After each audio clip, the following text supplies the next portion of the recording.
ಸಿಂಹ ರಾಶಿಗೆ ಬಂದ್ರೆ ಯುಗಾದಿಯ ವರ್ಷ ಫಲ ಹೇಗಿದೆ ಸಿಂಹ ರಾಶಿಯವರಿಗೆ?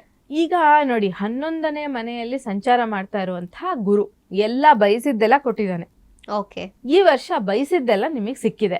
ಸೊ ಪಂಚಮ ಸ್ಥಾನವನ್ನು ನೋಡ್ತಾ ಇದ್ದ ಸಂತಾನಾಕಾಂಕ್ಷಿಗಳಿಗೆ, ಸಿಂಹ ರಾಶಿಯವರಾಗಿದ್ದು ಸಿಂಹ ಲಗ್ನದವರಾಗಿದ್ರೆ ಸಂತಾನಾಕಾಂಕ್ಷಿಗಳಿಗೆ ಸಂತಾನ ಆಯ್ತು, ಧನಾಗಮ ಹೆಚ್ಚಾಯ್ತು, ಸಂಬಳ ಜಾಸ್ತಿ ಆಗಿರುತ್ತೆ, ಎಲ್ಲ ನಡೆದಿರುತ್ತೆ. ಆದ್ರೆ ಮುಂದಿನ ವರ್ಷ ಏನ್ ಕಮಿಂಗ್ ಇಯರ್ ಏನಿದೆ ಅದು ಸ್ವಲ್ಪ ನಿಮ್ಗೆ ತೊಂದರೆ ಆಗೋದಕ್ಕೆ ಅವಕಾಶ ಇರುತ್ತೆ. ಯಾಕೆಂದ್ರೆ 12ಕ್ಕೆ ಮೂವ್ ಆಗ್ತಾನೆ ಗುರು. ಸೊ 12 ಅಂದ್ರೆ ಲಾಸಸ್. ಸೊ ಹಂಗಾಗಿ ಬಿಸ್ನೆಸ್ ಮೆನ್ಗಳು ತುಂಬಾ ಕೇರ್ಫುಲ್ ಆಗಿರಿ. ನೀವೇನಾದ್ರೂ ಬಿಸ್ನೆಸ್ಗೆ ಇನ್ವೆಸ್ಟ್ ಮಾಡ್ತಾ ಇದ್ದೀರಾ ಅಂತಂದ್ರೆ ಇದು ಮಾಡಿದ್ರೆ ನಮಗೆ ವರ್ಕೌಟ್ ಆಗುತ್ತಾ ಇಲ್ವಾ, ಯಾರ್ದೋ ಮಾತು ಕಟ್ಕೊಂಡು ನೀವು ಇನ್ವೆಸ್ಟ್ಮೆಂಟ್ಗಳನ್ನ ಮಾಡೋದು ಆದಷ್ಟು ಅವಾಯ್ಡ್ ಮಾಡೋದು ತುಂಬಾ ಮುಖ್ಯ ಆಗುತ್ತೆ ಸಿಂಹ ರಾಶಿಯವರಿಗೆ. ಇಲ್ಲಿ ಹಣಕಾಸಿನ ವಿಚಾರದಲ್ಲಿ ತುಂಬಾ ಕೇರ್ಫುಲ್ ಆಗಿರ್ಬೇಕು. ಇನ್ನು ಕೇತು ರಾಶಿಯಲ್ಲೇ ಇದ್ದಾನೆ, ಅವನು ಕೂಡ ತೊಂದರೆ ಕೊಡುವಂತ ಸ್ಥಿತಿಯಲ್ಲಿದ್ದಾನೆ. ರಾಂಗ್ ಡಿಸಿಷನ್ಗಳನ್ನ ತಗೊಳ್ಳೋದಕ್ಕೆ ಮದುವೆ ವಿಚಾರದಲ್ಲಿ ಕೆಲವು ಸರಿ ಅವಕಾಶ ಇರುತ್ತೆ, ರಾಂಗ್ ಡಿಸಿಷನ್ಸ್ ಗಳನ್ನ ತಗೊಳ್ಳೋದಕ್ಕೆ ಅವಕಾಶ ಇರುತ್ತೆ. ಇದಿಷ್ಟು ಹೇಳ್ಬಹುದು ನೋಡಿ ಸಿಂಹ ರಾಶಿಯವರು ಒಟ್ಟಲ್ಲಿ ಹುಷಾರಾಗಿರ್ಬೇಕಾಗತ್ತೆ ಈ ವರ್ಷ. ಹೌದು, ಈ ವರ್ಷ ತುಂಬಾ ಕೇರ್ಫುಲ್ ಆಗಿ. ಜೂನ್ ನಂತರ ಅಂತೂ 12ಕ್ಕೆ ಬಂದ್ಬಿಡ್ತಾನೆ. ಸೊ ಆವಾಗ ಸ್ವಲ್ಪ ಹೆಚ್ಚು ಹಣ ವ್ಯಯ ಆಗೋದಕ್ಕೆ ಅವಕಾಶ ಇರುತ್ತೆ. ಇದಕ್ಕೆ ಪರಿಹಾರ ಏನು ಅಂತ ಕೇಳಿದ್ರೆ ಫಾರಿನ್ ಮನಿ ಯಾವ್ದಾದ್ರು ಬಂದ್ರೆ ಉಳ್ಕೊಳ್ಳುತ್ತೆ ನೋಡಿ. ಯಾಕೆಂದ್ರೆ 12ನೇ ಮನೇಲಿ ಇರ್ತಾನೆ ಗುರು. ಸೊ ಫಾರಿನ್ ಇನ್ಕಮ್ ಜನರೇಟ್ ಆಗೋದಕ್ಕೆ ಅವಕಾಶ ಇರುತ್ತೆ.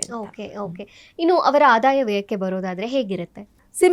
ಸಿಂಹರಾಶಿಯವರಿಗೆ ಆದಾಯ 5, ವ್ಯಯ 5, ಆರೋಗ್ಯ 1, ಅನಾರೋಗ್ಯ 1, ರಾಜಪೂಜಾ 4, ರಾಜಕೋಪ 2, ಸುಖ 6, ದುಃಖ 3 ಅಂತ ಹೇಳ್ಬೋದು.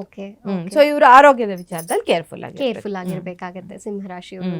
ಇನ್ನು ಪರಿಹಾರ ಏನು ಮಾಡಬೇಕು ಸಿಂಹರಾಶಿಯವರು? ಸಿಂಹರಾಶಿಯವರು ಯಾವುದಾದ್ರೂ ಗುರುಗಳ ಆರಾಧನೆ, ನೀವು ನಂಬುವಂತಹ ಗುರುಗಳ ಆರಾಧನೆಯನ್ನ ಜೂನ್ ನಂತರ ಮಾಡ್ಬೇಕಾಗತ್ತೆ. ದತ್ತಾತ್ರೇಯರು ಇರ್ಬೋದು, ರಾಘವೇಂದ್ರ ಸ್ವಾಮಿ ಇರ್ಬೋದು, ಸಾಯಿಬಾಬಾ ಇರ್ಬೋದು. ಸಿಂಹರಾಶಿಯವರಾಗಿದ್ರೆ ಗುರುವಾರ ಒಂದು ಸಣ್ಣದಾಗಿ ಒಂದು ಫಾಸ್ಟಿಂಗ್ ಮಾಡಿ, ನಿಮ್ ಕೈಲಿ ಆಗುತ್ತೆ ಅಂದ್ರೆ ಫಾಸ್ಟಿಂಗ್ ಮಾಡಿ.